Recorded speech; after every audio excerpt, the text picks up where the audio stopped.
도시이면서 도시가 아닌 섬, 현재이면서 과거이기도 한 섬.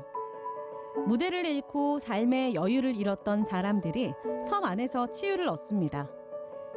빛과 정령이 숨쉬는 신비로운 숲. 이곳은 중도입니다. 8년 전 중도 유원지가 폐장한 이후 인적이 끊긴 중도에 모처럼 사람들의 발길이 이어집니다. 입구에서 꼼꼼히 발열 체크와 손소독을 하고 입장하는 사람들. 섬 안에서 특별한 행사라도 열리나요? 이곳이 새롭게 시민들의 공간으로 되돌린다라는 그런 의미를 담은 공연이 예정되어 있습니다. 이름하여 어바웃 타임 중도. 중도의 마지막 남은 숲에서 예술인들이 치유의 축제를 마련한 겁니다. 당초에 중도를 우리가 더 사랑했고 뭔가 이곳에서 뭔가 많은 일들을 만들어냈다라고 하면 그렇게 됐을까에 대한 아쉬움도 있어가지고요. 저희 문화예술인들이 조금 더 이 공간을 잘 활용하겠다. 지금 현재 남아있는 이만큼의 공간이라도 어떻게든 좀 문화예술의 중요한 장소로 거점으로 쓰겠다라는 의미를 담고 있습니다. 고소한 참기름 냄새. 와, 웬 김밥이에요? 중도에 들어서니 청년 문화기획자들이 추억을 대접해줍니다.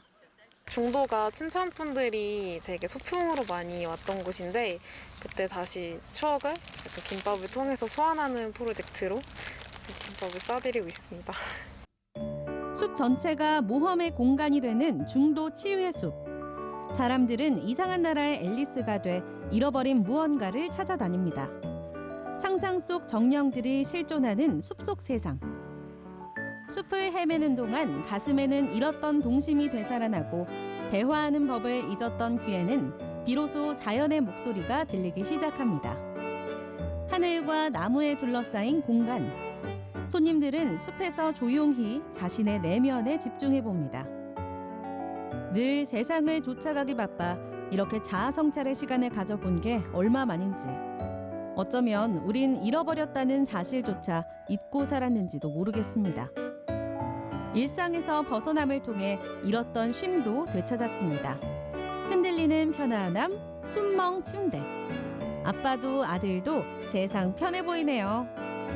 기분은 되게 상쾌하고 좋네요. 지금 세상 걱정도 없는 것 같고 되게 좋습니다. 대학교 때까지는 중도에서 좀 많이 생활을 했었거든요. 근데 추억 다시 한 20년 전으로 돌아간 그런 느낌? 추억의 장소인 것 같아요. 더 깊이 들어가면 호수와 맞닿아 있는 탁 트인 공간, 중도 아고라에 다다릅니다. 한데 모여 자유롭게 토론하는 사람들. 천장과 벽으로 꽉 막힌 회의실 대신 이렇게 활짝 열린 공간에서 사람들은 삶과 도시, 문화에 대한 고민을 나눕니다. 한 번쯤은 다 같이 나눠보고 싶었던 이야기들입니다.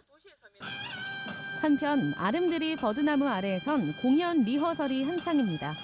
저녁에 펼쳐질 메인 공연 스위치온 퍼포먼스를 준비 중인 건데요.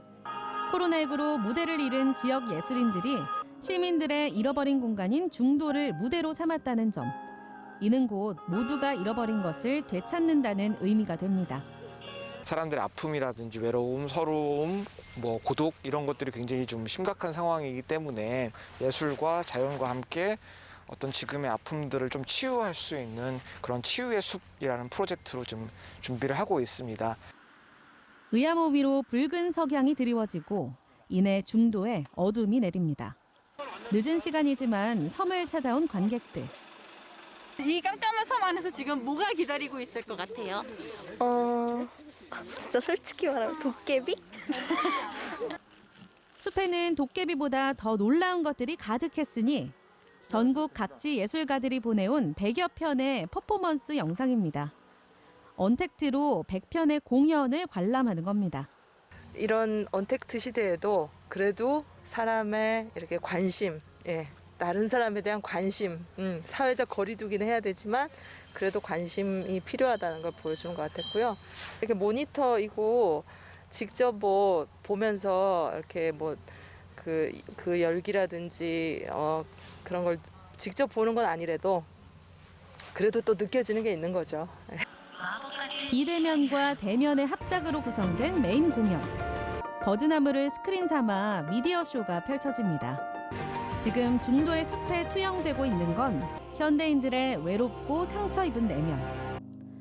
숲에서 잃어버린 것을 찾는 과정에서 사람들은 자기도 모르게 외면해왔던 자신의 상처와 상실감을 직면합니다.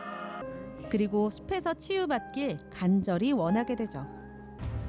개발로 가장 크게 상처 입은 건 자연이지만 그래도 숲은 나약한 인간의 생떼를 닫아줍니다.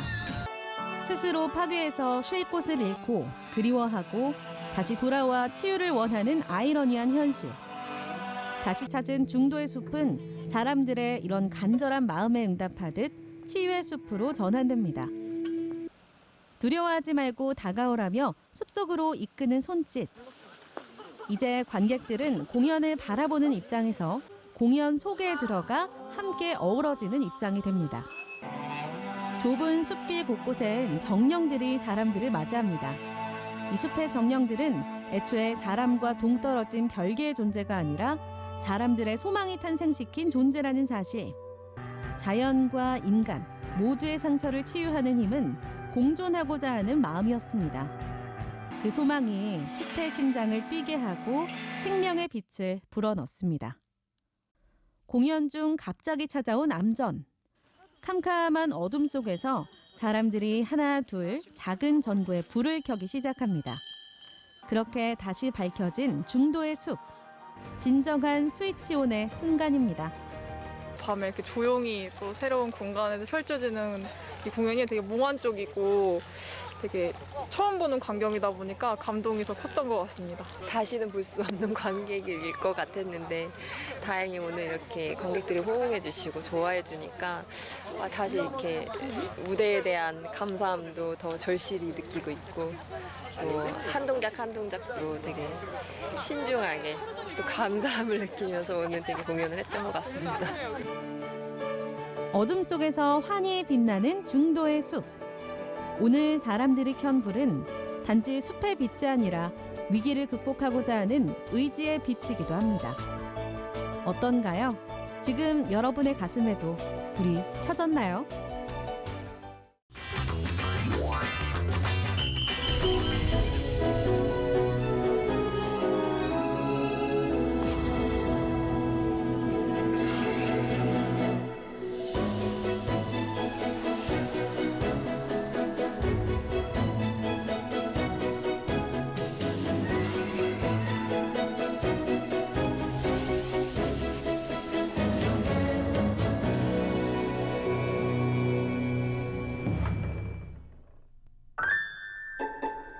세상에서 가장 착하고 순하게 생긴 음식이 있다면 그건 아마도 빵이 아닐까요?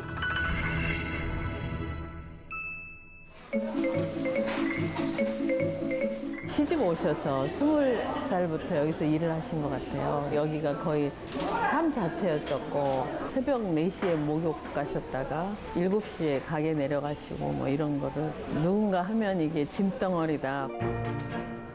그 착해 보이는 음식도 누군가에겐 정말 눈물 젖은 빵이었을지 모릅니다.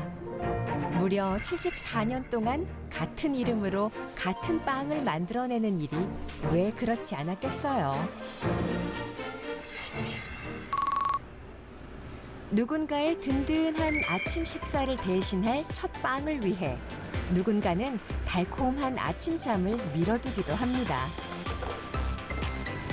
빵집의 아침은 신선한 우유와 달걀을 맞이하는 일로 시작되죠. 어제 산란한 거 선별해서 오늘 갖다 놨어요. 겨울에는 한 120. 한두 사람 조용히 반죽을 매만지는 작은 빵집과는 사뭇 풍경이 다르죠. 이곳에서 일하는 직원만도 100명 가까이 됩니다. 물론 이곳도 처음에는 가족끼리 운영하는 그야말로 작은 동네 빵집이었습니다. 저희가 맨 처음에는 이게 이제 먹고 살기 위해서 45년도 이렇게 시작했는데 거의 뭐 새벽에서 밤까지 이 업장에서 보내셨죠. 아침 7시. 문이 열리자마자 기다렸다는 듯 손님들의 발길이 이어집니다. 대부분은 묘기 경쟁이라도 하듯 쟁반 가득 빵을 쌓아가죠. 갓 나온 빵은 잠시 숨 돌릴 틈도 없이 매대에서 손님들 두 손으로 자리를 옮깁니다. 몇 년 전에 왔었거든요. 그래서 그때 줄을 서가지고 먹었어요. 시간 안 맞추면 줄을 서야 돼요. 우리나라 처음 빵집이기도 하고. 매장에서 빵이 빠르게 사라지는 만큼 제빵실은 더욱 바빠집니다. 빠르게 또 천천히 빵을 만드는 데에는 속도 조절이 중요하죠. 이분은 10여 년째 빵을 만들면서도 늘 재료 계량을 정확하게 확인합니다. 저희가 제빵할 때 보는 레시피 책입니다. 역사와 같이 한 책이라고 볼 수 있죠. 재료 손질이 70% 이상일 것 같아요. 그다음에 그 손질된 재료를 항상 똑같은 방법으로 인내심을 갖고 만들어가는 게 맛의 기본인 것 같아요. 우리나라에서 가장 오래된 빵집. 그 역사는 무려 1945년으로 거슬러 올라갑니다. 해방 이후 일본인이 운영하던 빵집을 물려받아 지금의 이름으로 문을 열었죠. 그 시절 아무나 사 먹을 수 없던 단팥빵은 지금은 전국에서 찾아와 양손 가득 들고 가는 인기 품목이 됐습니다.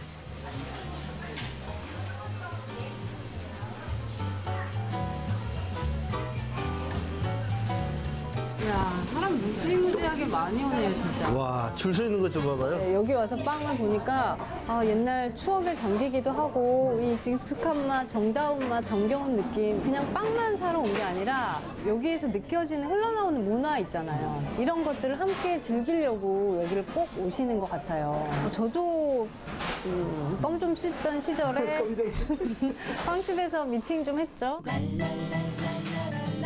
그 시절 어른들은 과자점, 젊은이들은 빵집, 아이들은 아이스 깨끼집이라고 이곳을 달리 불렀습니다. 군산에서 나고 자란 세대들에게 이 빵집은 어떤 모습으로 남아있을까요?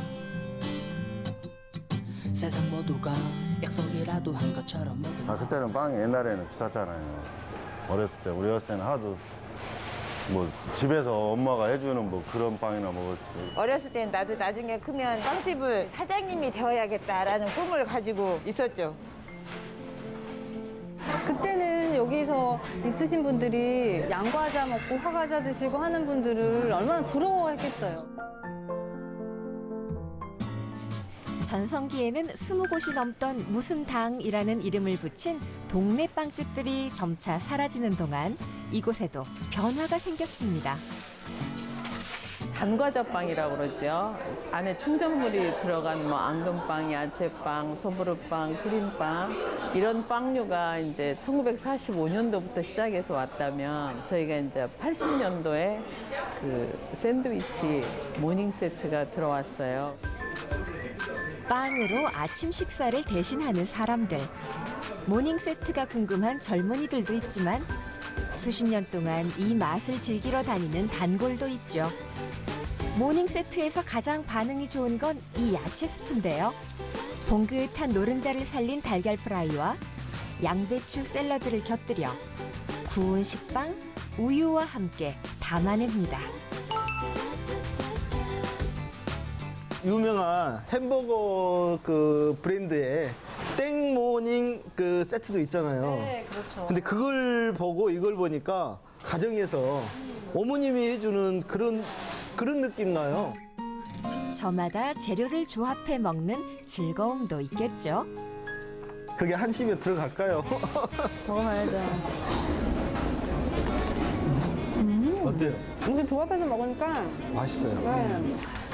양배추랑 당근하고 양파 이런 게 많이 들어가가지고 오랫동안 끓였나 봐요. 아무래도 이거는 아메리칸 조식에 가깝잖아요. 군산에 오면은 그 미군 기지가 있잖아요. 그러니까 이 스타일이 아무래도 좀 아메리칸 스타일로요. 아메리칸 스타일로 좀 변하지 않았나.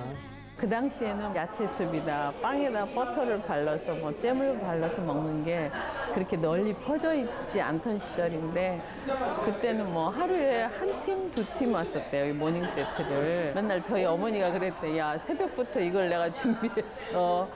야, 이거 없애면 안 되냐 했는데 그 맛을 찾아서 뭐 30, 40, 50 되신 분들이 그 옛날에 먹었던 맛을 찾아서 오시는데 그 당시에 그 레시피 그대로 지금 하고 있어요. 매장 안의 빵들은 하루 종일 채워지고 비워지기를 반복합니다. 우와, 사람들 와. 와, 이것이 빵의 천국이구나. 아, 단팥빵이. 우와. 이게 어렸을 때 봤던 그 팥빵 모양이잖아요, 네. 진짜. 야채빵 진짜. 인기가 제일 좋은 야채빵. 야채빵. 와. 2개밖에 안 남았어. 오, 얼른. 피자빵. 이 꽃게빵을 꼭 집어야 돼. 왜 그러냐면 각 지역마다 그 대표 빵이 있어요. 또 군산 가면은 꽃게빵, 또 무등산 가면 또 호랑이빵이라고 또 있어요. 예. 저 오사카 갔더니 들깨빵이 있더라고요. 우와, 신난다, 신나. 예전과 달라진 게 또 하나 있다면 바로 이 앙금입니다. 어머님은 남이 만든 앙금을 받았으며 늘 아쉬워하셨죠. 그래서 이제는 전문 공장을 직접 차려 그 많은 앙금들을 공급하고 있습니다. 저희 남편은 이제 아버님이 갑자기 일찍 돌아가셔서 이제 같이 했나 봐요. 대학교 4학년 때 시작했다 하더라고요. 앙금을 계속 이제 어디서 받아 썼었던가 봐요. 근데 이제 내가 좀 맛있게 만들어 봐야 되겠다. 제과점에서 그 사용하는 기본적인 품목이고 맛만 있으면 충분한 시장이 있다. 당도도 35에서부터 70브릭스. 그러니까 장기적으로 유통할 수 있는 건 거기에 맞게 그 기술이라든지 이런 것들을 제과점이나 특집에서는 개발이나 이런 거 하기가 쉽지가 않습니다. 그래서 1983년 앙금 생산을 전문으로 하는 회사를 설립하게 됩니다. 그리고 점차 우리 곡류를 바탕으로 하는 다양한 제품으로 늘려가게 됩니다. 제과점이나 떡집에 공급하는 입장에서 앙금을 활용한 다양한 제품들을 소개를 많이 해드려야만이 앙금의 소비가 늘어날 수 있다고 생각을 했어요. 그래서 앙금하고 이런 것을 이용할 수 있는 제품을 소개하는 측면에서 화과자 생산을 시작한 뒤로 전국의 관련 제품들이 급격히 늘어났죠. 앙금은 전국 유통량의 50% 이상을 차지하는데요. 빵집마다 원하는 당도와 질감에 맞춰 공급합니다. 키는 한 45g 정도 되고요. 완성됐을 때 135g. 안고가 많이 다르고 그러면 소비자들 입장에서는 훨씬 좋죠. 단팥빵의 3분의 2가 앙금이었네요. 속이 꽉 찬 느낌, 이유가 있었습니다. 이거 빵 하면은 딱 생각나는 게 뭐가 생각나죠? 단팥빵. 단팥빵만큼은 손으로 찢어주도록 해요. 아, 지금 이 얇은 피에 단팥이 가득 차 있어요. 보통 빵 먹으면 이렇게 큰데 안에 앙금이나 이 소가 조금만 들었으면 속았다. 근데 이건 딱 단팥을 싸고 있는 피는 굉장히 얇은데 안에 팥이 가득 차 있어요. 야채빵 먹어볼까요? 야채빵. 이거 야채빵 엄청 유명하잖아요. 그쵸. 근데 저 한 번도 안 먹어봤거든요. 진짜요? 근데 이 빵은 진짜 먹고 싶어요. 어렸을 때 그 맛이 날 것 같아. 저도 여기 군산 얘기하니까 저희 네. 엄마가 바로 야채빵 사오라고 하시더라고요. 야채빵은 기름에 튀기지 않고 오븐에 구워내기 때문에 고소하면서도 편안한 맛을 주는데요. 구워낼 때 채소와 피의 질감을 살려내는 특별한 노하우가 있다네요. 빵은 시간과 온도가 굉장히 중요합니다. 수분이 많아가지고 티를 말려줘야 합니다. 이거. 그래서 빵의 식감이 살아있는 거죠. 야채빵이 동네 빵집에서 계속 유지하기가 힘들거든요. 이 속 재료를 꽉 채워서 유통기한도 오래가지 않으니까.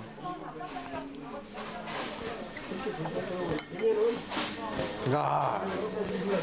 양파랑 양배추, 당근 이런 걸 달달달달달 잘 볶아가지고 후추로 간을 했어요. 근데 이 야채가 식감이 다 좀 물러지지가 않고 씹는 맛이 아삭아삭 살아있어요. 야채빵은 저 결혼하기 전에 생겼더라고요. 그전에는 사라다빵이 굉장히 유행을 했대요. 근데 사라다빵의 단점이 잘 상한대. 왜냐면 감자가 잘 상하니까. 그래서 감자를 빼고 한번 오븐에 구워보자 해서 사라다 빵에 감자가 빠진 거예요. 감자 사라다에서. 그게 이제 어머니하고 저희 남편이 개발하신 빵이에요.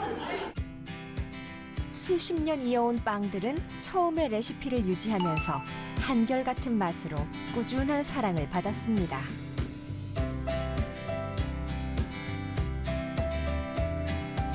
그리고 10여 년 전 전혀 새로운 빵 개발에 도전하게 됩니다. 이 빵이 어머님한테 그러니까 물려받아가지고 처음으로 쌀로 만든 빵이라 그래요. 빵의 80%, 90% 이상이 쌀이에요. 쌀은 우리가 익숙한 식재료잖아요. 그래서 이제 빵을 밥처럼 먹으면 좋겠다 하는 생각에서 했는데요. 한 끼 식사 대용으로도 될 수 있겠다. 그런 생각에서 시작을 했는데 쌀 종류를 계속 개발해서 하면 재미있는 것도 많아요. 저희가 흥국쌀이라고 빨간 쌀이 있더라고요. 특화된 쌀에 흥국쌀로 만든 빵은 상당히 맛있더라고요. 쌀빵의 또 장점이 뭐냐면 되게 수분을 가지고 있어요. 소비자들은 되게 빵을 이제 오늘 사가셔서 내일 드시는 경우가 많거든요. 근데 쌀빵은 내일 먹어도 그 촉촉함이 많이 살아있어요. 우리가 쌀 소비량이 지금 굉장히 줄고 있고 그런데 이걸 쌀가루를 이용해서 빵을 만든다. 참 대단하다고 생각해요. 그 전에 우리 군산이 일제잔정기 때는 쌀을 수탈을 해서 일본으로 갔던 데가 바로 군산입니다. 근데 이제는 이 쌀가루를 이용해서 빵을 만들어서 정말 대단합니다. 이게 오래된 가게이다 보니까 냄새가 나는 것 같아요. 그 맛있는 2003년도에 이제 즉석 음식을 좀 했었어요. 스파게티도 하고 함박스테이크도 하고 그렇게 바뀌고 나서 손님들이 너무 불편해 하시는 거예요. 그러니까 그 전에 내가 익숙한 장소가 아닌 거야. 근데 이제 그렇게 오래된 손님들이 저희보다 저희 가게에 대해서 더 많이 알고 계세요. 그런 게 축적돼 있다 보니까 이제 사람 입으로 구전으로 많이 전해졌던 것 같아요. 입소문을 타고 유명해지면서 매일 10,000개 안팎의 빵들이 택배로 전국을 찾아가게 됐습니다. 어머니가 돌아가신 뒤 마주했던 책임감은 이제 100년 기업을 향합니다. 해왔던 것처럼 하는 게 가장 중요한데 처음에 참 우리가 어려운 시절에 손님이 하나만 와도 고마웠거든요. 그러니까 그런 처음에 가졌던 마음을 계속 가지고 가는 게 우리가 100년 그 이상도 할 수 있는 기본이라고 생각합니다. 아픈 우리의 근대사가 남긴 작은 유산. 어머니는 그것을 끈질기게 지켜내셨고 후대는 한 걸음 더 나아가고 있습니다. 한 명의 고객을 향한 고마움. 그 기본을 지키며 100년 기업을 향한 성장에도 박차를 가해봅니다.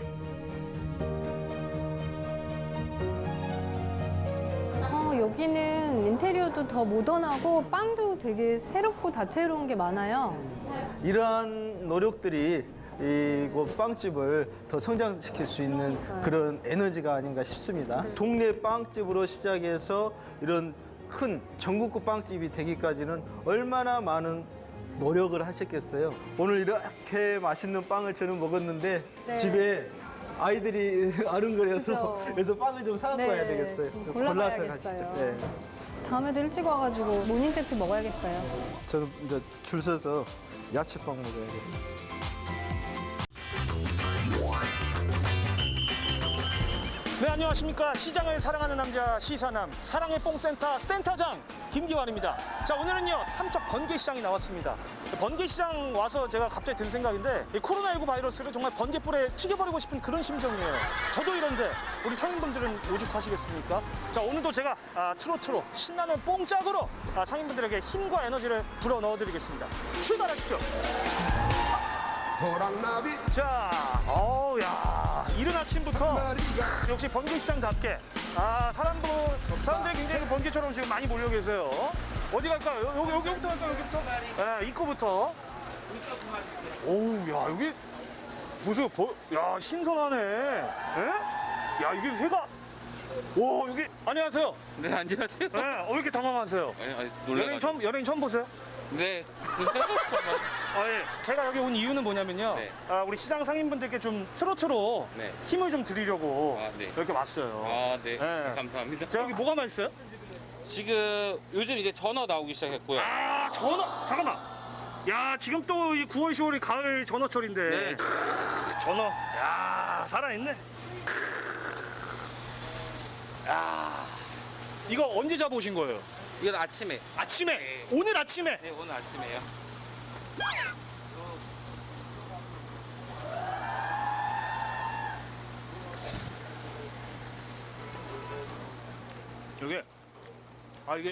이 소리가 들어가야 되는데.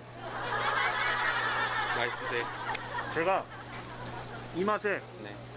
시장 와가지고 트로트 불러요. 아, 감사합니다. 어머니 어디 가세요? 신나게. 자, 박자에 맞춰서 오징어 썰어주세요. 오징어 썰어주세요. 오징어가 아주 삼척산 오징어. 여러분 많이 이용하시고 건강 챙기시기 바랄게요.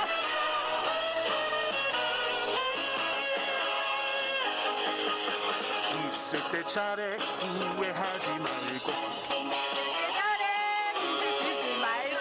있을 때 잘해 흔들리지 말고. 가까이 있을 때 붙잡지 그랬어. 있을 때 잘해 흔들리지 말고. 좋아요. 이번이 마지막. 오징어 마지막이야. 마지막 기회야. 이제는 마음에 그 문을 열어줘. 열려라 함께. 있을 때 잘해. 다시 한번. 있을 때 잘해. 박수 한번 주세요. 감사합니다. 감사합니다. 예. 안녕하세요. 트로트를 불러드립니다. 우리 상인분들께. 역시 해산물들이 너무 싱싱해. 보세요. 안녕하세요, 아버님. 제가 이제 온 목적을 좀 말씀드려야 되는데, 제가 왜 왔는지 아세요? 잘 모르겠는데요. 의상 보면 한번 어떤 건지. 아니, 무대. 네. 사실 제가 가수는 아닌데, 가수는 거의 비슷해요. 그래갖고 요즘 힘드시잖아요. 코로나 때문에 네. 장사도 망치고 사람도 많지 않고 큰 걱정입니다, 지금. 이래저래, 그죠? 그렇죠. 지금 하루에 얼마나 좀 웃으세요? 웃는 거야 많이 웃지요. 그래요? 웃어야지 손님이 오시잖아요. 아이고. 그럼 저 미소 한번 발사해 주시죠? 네네네. 거의 뭐 저기 누리면 나오는 자판기신데요? 네네네. 노래 선물을 하나 드리면 더 웃는 일이 많아지시겠죠? 당근이지요. 네, 트로트 좋아하시죠? 그럼요. 알겠습니다.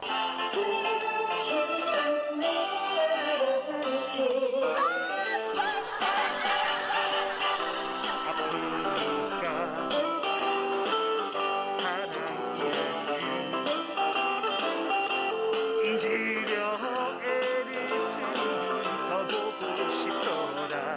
몇 번 국도? 7번 국도.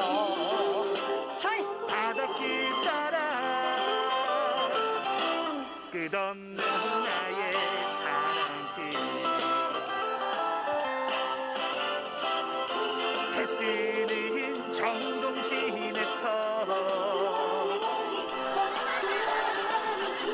뜨겁게 사랑도 했지.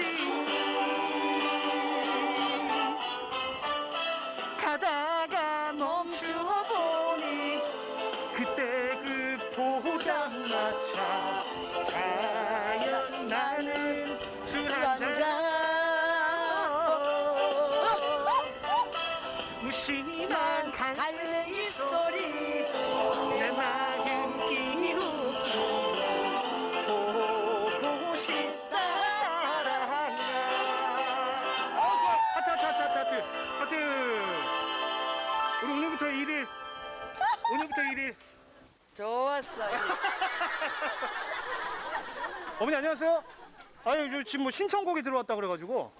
근데 진짜 지금 좀 궁금한 게 있어요. 예. 지금 삼척에 지금 해산물들이 많잖아요, 번개시장에. 예. 이게 가짜예요, 찐이에요? 찐이지. 아, 진짜예요? 진짜. 저기 해외 수입산 아니고? 100% 국내산? 100% 국내산. 동해바다. 동해바다. 오케이. 번개시장 하면 네. 생선. 생선, 오케이. 번개시장 하면 인심. 인심. 어우. 번개시장 하면 싸게 사고 뭐라지? 많이 주고. 많이 주고. 남는 게 있어요, 그러면? 아, 남아. 남아. 개코도 안 남아. 남아. 춤춰, 애기야. 애기 춤춘다. 찐이야. 완전 찐이야. 진짜가 나타났다, 지금. 따라라라라라라. 찐이야. 완전 찐이야. 진하게 사랑할 거야. 요즘같이 가짜가 많은 세상에 믿을 사람 바로 누님뿐. 내 모든 걸 다 줘도 아깝지 않은 내 인생의 전부인 누나. 끌리네 자꾸 끌리네. 쏠리네 자꾸 쏠리네. 내 심장을 훔쳐간 사람 112 신고 좀 해주세요. 찐이야. 완전 찐이야. 진짜가 나타났다, 여기. 따라라라라라라. 찐이야. 완전 찐이야. 진하게 사랑할 거야. I love you so much, baby. 안돼. 오케이, 커트. 여기까지. 너무 좋아. 이거는 진짜 이 시장 이 현지에서 이게 먹어야 딱 이 맛이야. 나 이거를 이제 어떻게 전달해드릴 수가 없네. 너무 맛있다. 이거거든요. 여러분, 이 신선한 회는요, 다른 데 가면 못 먹습니다. 오직 삼척 번개시장에서만 드실 수 있는 거. 꼭 드시라고 와보세요. 강추. 레알 강추. 야. 꿈으로 가득 차 설레이는 이 가슴.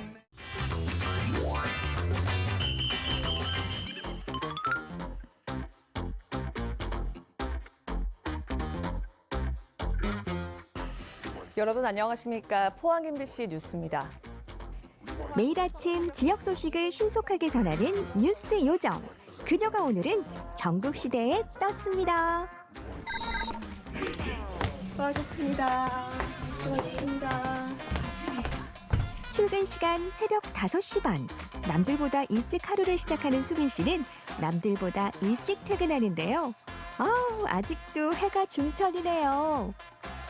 직장인들이 가장 즐거워하는 시간 바로 퇴근 시간이죠. 저는 새벽에 출근해서 이렇게 한낮에 퇴근을 하는데요. 그런데 요즘 코로나19 때문에 퇴근 후에 바로 귀가하게 되는 분위기죠. 그렇다고 그냥 막 집에 가만히 있으면 너무 답답한데요. 그래서 집콕 생활을 조금 더 즐겁게 할 수 있는 취미 생활 알려드릴게요. 집에 머무는 시간이 많은 요즘. 조물조물 손으로 만드는 취미들이 뜨고 있다는데요. 곰손도 문제 없고요. 금손이면 금상첨화. 만드는 재미에 쓰임새도 다양한 라탄공예와 자이언트 플라워의 세계로 안내합니다.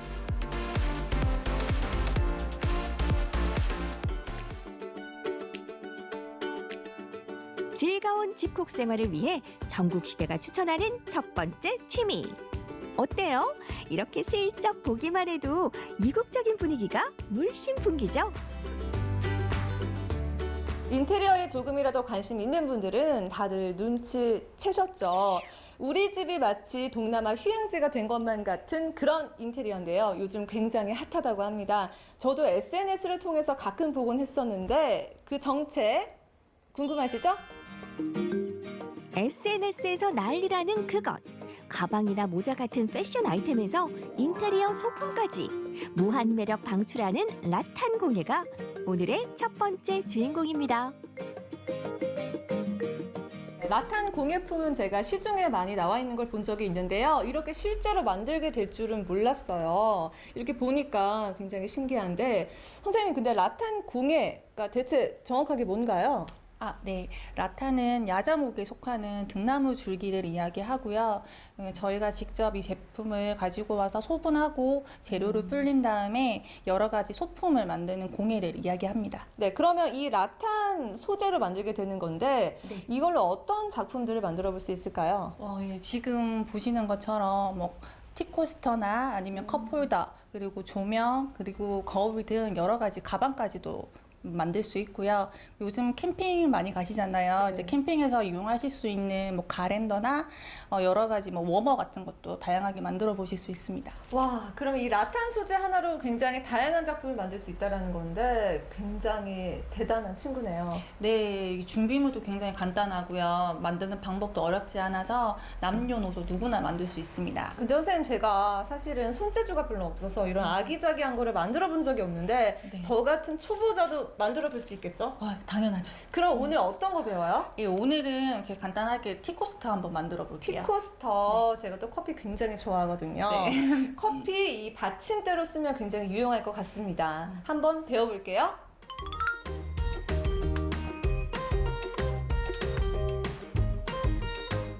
보시면 이렇게 지금 하얀색이잖아요. 근데 이 상태로는 단단해서 금방 이렇게 부러져 버려요. 그래서 항상 이 라탄 재료 다루실 때는 중간중간에 이렇게 물을 뿌리면서 네, 얘가 이제 물을 먹으면서 부드러워지면 이제 얘를 엮어 가시면 돼요. 마른 상태의 라탄은 부러지기 일수. 수시로 분무를 해서 라탄을 부드럽게 만들고요. 라탄 11줄기를 반으로 구부려서 가운데 지점을 표시합니다. 그리고 5줄기와 6줄기로 나눠주면 1단계 준비 완료. 구부려진 부분이 중간에 만나도록 할 거거든요. 먼저 6개짜리를 가로에 두고요. 5개를 그대로 십자 모양으로 올려요. 대신 주의할 점은 이 결들이 그대로 다 보여야 돼요. 그러니까 이렇게 겹쳐지면 안 되고 5개, 6개가 그대로 다 보이도록 이렇게. 티코스터의 바닥이 될 부분을 먼저 만드는데요. 라탄 한 줄기를 더 가지고 와서 10십자로 놓인 6줄기와 5줄기를 2바퀴 돌려서 엮어줍니다. 여기 붙어있는 애들을 나누는 작업을 할 거거든요. 2개가 한 세트예요. 그래서 아래에서 끝났죠. 그러면 위로 지나가면서 2개를 나누고 다시 아래로 가서 또 2개를 나눠요. 2개씩 나누면서 위아래를 반복하는 거예요. 5줄기와 6줄기로 묶여있는 라탄을 2줄기씩 나눠서 위아래로 엇갈리게 엮어주는데요. 이 방법으로 원하는 크기만큼 둘레를 만드는 거죠. 자, 마지막으로 염색약에 10분 정도 담갔다가 말려주면 짜잔! 핸드메이드 라탄 티코스터 완성! 네, 이렇게 재료도 쉽게 구할 수 있고 간단하게도 만들어 볼 수가 있습니다. 무엇보다 인테리어 소품으로도 두고두고 활용할 수 있다는 거, 그게 가장 큰 장점인 것 같은데요. 이렇게 매력 만점인 라탄 공예, 여러분들도 꼭 한번 배워보세요. 즐거운 집콕 생활을 위해 전국시대가 추천하는 2번째 취미. 마주하는 순간 반하게 된다는 이 엄청난 비주얼. 어때요? 이번 취미도 예사롭지 않죠? 와, 여러분 너무 예쁘죠? 꽃 궁전에 와 있는 것 같은 그런 느낌이 드는데요. 보시면 이렇게 핑크빛 꽃도 있고 흰색 꽃, 저기 보시면요 노란색 아주 큰 꽃이 하나 있습니다. 이게 보니까 근데 살아있는 꽃은 아닌 것 같고, 감독님 이거 무슨 꽃이에요? 압도적인 크기와 화려함으로 존재감을 확실히 드러내는 이 꽃의 정체는 자이언트 플라워인데요. 마치 거인국에 온 것 같은 착각이 들지 않나요? 선생님, 요즘 굉장히 뜨고 있는 취미라고 해서 와봤는데요. 자이언트 플라워, 이게 대체 뭔가요? 자이언트 플라워는요, 에바폼이라는 소재를 활용을 해서 크게 만드는 꽃을 말을 하는데요. 에바폼이라는 거는 쉽게 말하면 잠수복 소재로 생각을 하시면 될 것 같아요. 잠수복 소재를 가지고 열을 활용을 해서 성형을 해서 크게 꽃을 만들고 있어요. 그러면 잠수복 소재면 비에도 젖지 않고 오래오래 활용할 수가 있겠네요. 네, 그렇죠. 비에 젖지도 않고 바람에 강해서 야외에도 설치가 가능해요. 특별한 날, 좋은 날, 그리고 멋진 날 꽃이 빠지면 섭섭하죠. 이제는 흔하디 흔한 꽃 말고 거대한 매력의 자이언트 플라워로 분위기도 감성도 업 해보자고요. 보니까요, 근데 좀 굉장히 전문적인 느낌이 들어서 저 같은 이렇게 곰손이나 이렇게 초보자들은 쉽게 배우기가 좀 어려울 것 같은데 저도 할 수 있을까요? 뭐 전문적인 지식을 요하는 건 맞기는 한데요. 그래도 한 번은 도전해볼 만한 정도는 될 거예요. 네, 그러면 선생님 믿고 제가 한번 도전해 보겠습니다.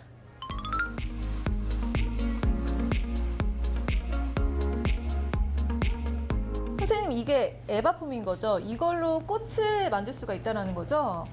네, 맞아요. 이게 에바폼이고요. 에바폼을 활용해서 큰 꽃을 만들고 있어요. 보니까 그냥 이렇게 딱 구부려가지고 딱 모양을 잡으면 될 것 같은데 맞나요?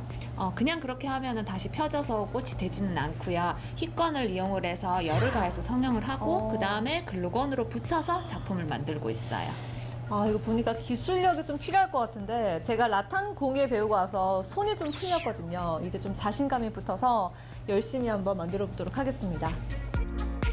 꽃잎 모양으로 갈라놓은 에바폼 조각에 열을 가한 뒤 입체감을 살릴 수 있도록 꽃잎 가장자리를 살짝 말아주고요. 꽃잎에 물결이 튀도록 손가락을 이용해서 눌러줍니다. 어머. 타서 그래요. 그래서 이럴까봐 몇 장 만들어놨어요, 제가. 괜찮아요. 이게 약간 조절을 잘해야 되네, 불 조절을. 지금 완전 초보기 때문에 그게 연습이 좀 돼야 될 거예요. 자이언트 플라워에서 가장 중요한 것은 열 조절과 힘 조절. 열로 가열해서 꽃잎의 입체감을 잡아주고요. 오므라든 꽃봉오리 모양으로 꽃잎이 중앙에 모이도록 글루건으로 잘 붙여줍니다.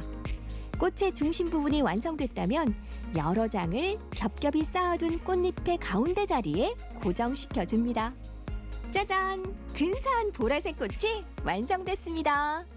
드디어 완성했습니다. 정말 크고 화려하죠. 정성과 시간을 들일 만큼 이렇게 예쁜 꽃이 탄생했는데요. 선생님, 저 어때요? 잘했나요? 네, 너무너무 잘하셨고요.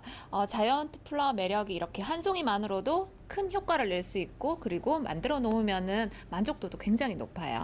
네, 저 이거 오늘 얼른 집에 가져가서 이 포토존으로 장식해야 될 것 같아요. 오늘 제 카톡 사진 이걸로 바뀝니다. 시선을 확 사로잡고 마음을 확 끌어당기는 이색 공예들. 전국시대가 추천하는 라탄 공예와 자이언트 플라워로 밋밋한 집콕 생활에 활기를 불어넣어 보세요.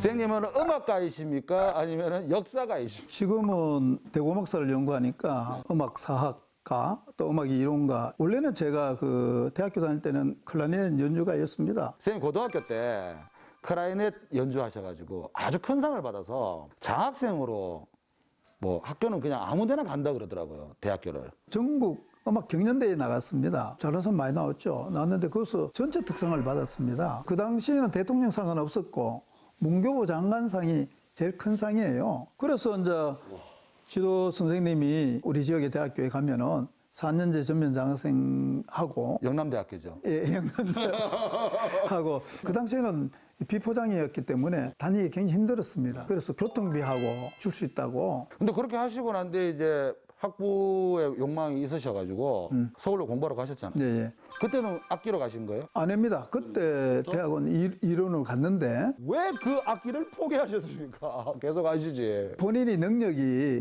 아무래도 자기가 관심이 있고 더 관심이 있고 더 하고 싶은 이 욕망이 있었겠죠. 한국의 음악사 관련 책이 우리나라에 한 대여섯 권 있는데 그 책을 읽어보면은 모두 다가 서울 음악사예요. 그러고 대구 이야기는 없을까? 대구가 큰 도시인데 대구의 음악사가 전혀 연구된 사람이 없고 자료도 아카이빙 된 게 하나도 없었습니다. 제가 88년부터 했거든요. 아, 내가 할 일은 한국음악사, 곧 서울음악사가 아니고 내가 있는 이곳 대구 음악사. 대구 음악사를 해야 되겠다. 이렇게 집착을 했죠. 은책방, 음반, 가게 안 가본 데 없죠. 그래서 발품으로 다. 발품을 손과 발로 떼어서 일궈낸 결과죠. 매일신문이 해방 직후부터 우리 대구의 대표 영남일보하고 그걸 창간호부터 1999년까지 13년간에 걸쳐서 음악 색인 작업을 다 했습니다. 그걸 바탕으로 대구 음악사와 관련되는 연구 논문이라 할까 단행본이 요 며칠 있으면 31권째 나오게 되죠. 아, 거기에 완전 매진하신 거예요? 논문도 스미스 작업을 하는데 하루에 한 서너 시간 잤죠. 12년 전에 학회를 하나 만들었는데 한국음악 문헌학회라고. 그 책도 계속 나오시는 거예요? 책은 11집까지 나왔습니다. 그거는 대구를 비롯한 우리 지역의 음악사 이야기예요. 여기서 나오는 겁니까? 이 집에서? 네, 굉장히 중요한 겁니다. 예, 거기 이 집에서? 여기서 만들어지죠.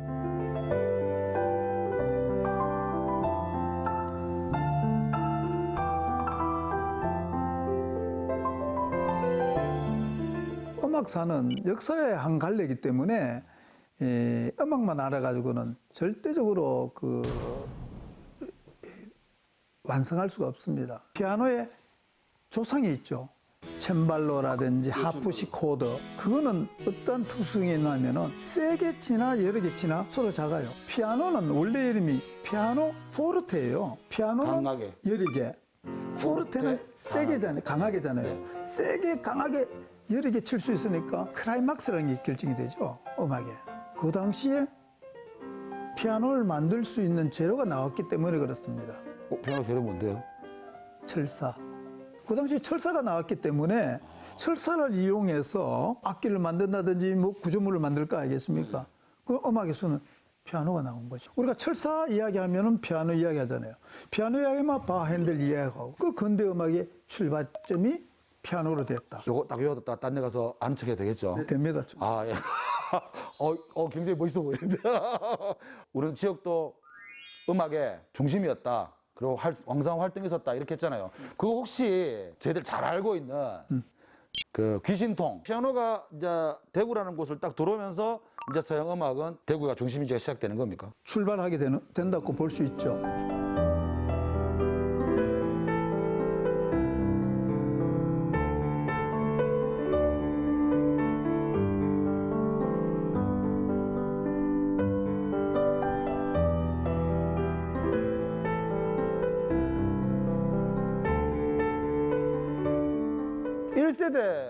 우리 서양 음악가라면 대구에 누가 있습니까? 1세대 제가 지금까지 연구한 중에 한 10분 정도 됩니다. 10분요? 네. 동무생각, 박태준. 예, 그 다음부터 말씀하십시오.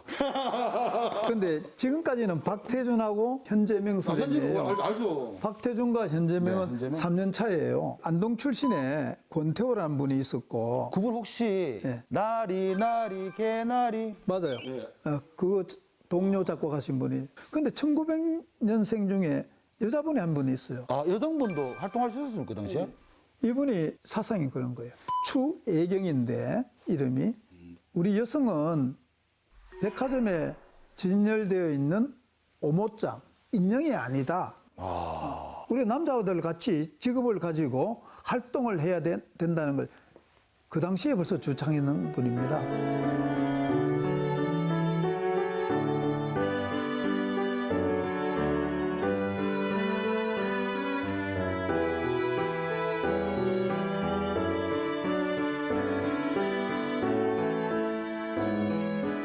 일반 사람들은 좀 어려워합니다, 사실은. 맞죠? 가곡, 클래식 하면 이러지 않습니까?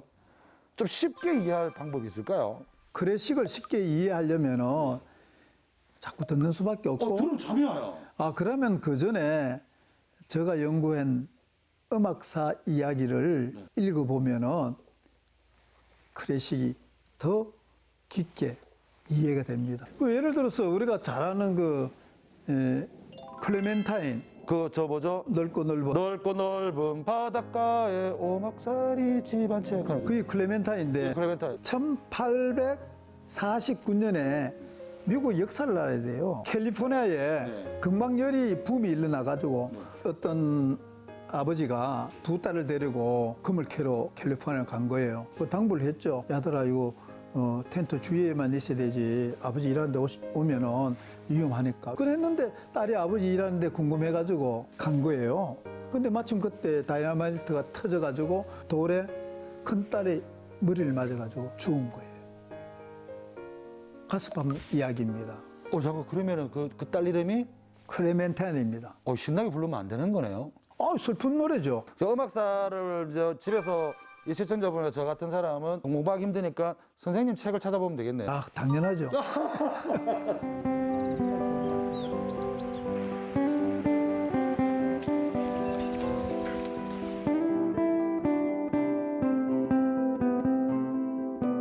요즘 최고 관심 있는 음악 문헌사는 뭡니까? 최근에 제가 서울에 계시는 홍정수 교수님에게 귀한 자료를 하나 받았는데 그게 보니까 우리가 흔히 알고 있는 내 고향을 이별하고 이 노래의 창작이 잠깐만요.